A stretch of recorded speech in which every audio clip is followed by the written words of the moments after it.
Oui, merci Monsieur le Président, chers collègues, Monsieur le Commissaire Hahn, merci d'être avec nous et merci pour votre rapport sur la protection des intérêts financiers de l'Union européenne et la lutte contre la fraude en 2023.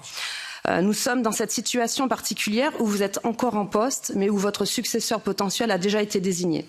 Je vous remercie, je le renouvelle, d'être encore là avec nous, parce qu'on le sait, beaucoup de commissaires cherchent déjà un autre poste, 1 an, voire 2 ans avant la fin de leur mandat.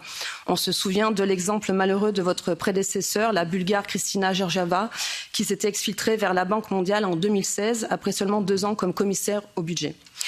J'ai noté dans ce rapport que certains États concentrent les irrégularités frauduleuses. Alors je sais, vous allez dire que le tableau final qui liste les fraudes par pays ne doit pas être interprété comme indiquant un plus grand niveau de fraude, mais quand même. 413 millions d'euros de fraude en Roumanie dans la politique de cohésion, soit plus de 80% de fraude en Europe. Pour les fraudes aux fonds européens dans l'agriculture, je note encore la surreprésentation de 3 pays, Roumanie, Estonie, Slovaquie. On critique nos agriculteurs français, mais ces 3 pays, ce serait la moitié de la fraude listée dans l'agriculture en Europe, soit 12 millions sur 24 millions d'euros. Alors moi je veux bien qu'on dise aux Français il faut vous serrer la ceinture, on va moins rembourser vos frais médicaux, on va vous mettre des jours de carence, la retraite sera pour plus tard, mais les impôts ce sera pour maintenant et que le budget de Bruxelles pour la Roumanie on n'y touchera pas. Mais ensuite, cet argent est voté par des fraudeurs, alors ça ne va pas non plus. La solidarité, oui, on doit l'avoir aussi avec les Français. Donc voici mes questions. D'abord, je voudrais que vous nous parliez un peu plus du profil de ces fraudeurs. Il y aurait environ 1 millier de cas chaque année. Qui sont-ils? Y a-t-il des récidivistes? Quelles sont les sanctions personnelles qui ont été prises? Parce que le rapport est trop statistique, pas assez concret et finalement sans exemple. Deuxième question, moi je suis nouvelle sur ces questions et j'essaye de comprendre. Je trouve que les montants sont assez faibles. Luxembourg, Irlande, je lis fraude 0. Pour la France, on n'aurait détecté que 12 000 euros de fraude concernant le marché intérieur.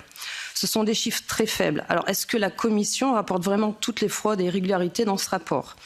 Alors, on ne va pas parler du dossier Pfizer, même si on sait que l'enquête est en cours et que c'est un dossier énorme.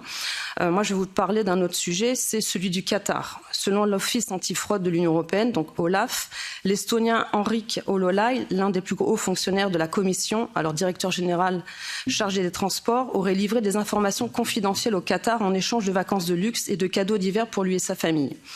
Les renseignements fournis portaient sur la position de l'Union européenne lors de la négociation de l'accord dit de ciel ouvert dont il avait la responsabilité. Un accord qui permet au Qatar Airways, la compagnie de l'Émirat, à avoir accès à l'ensemble du territoire de l'Europe depuis 2021. Cette affaire de corruption supposée, sans précédent à ce niveau de pouvoir, a été mise au jour par l'OLAF dans un rapport confidentiel que le journal Libération a pu consulter.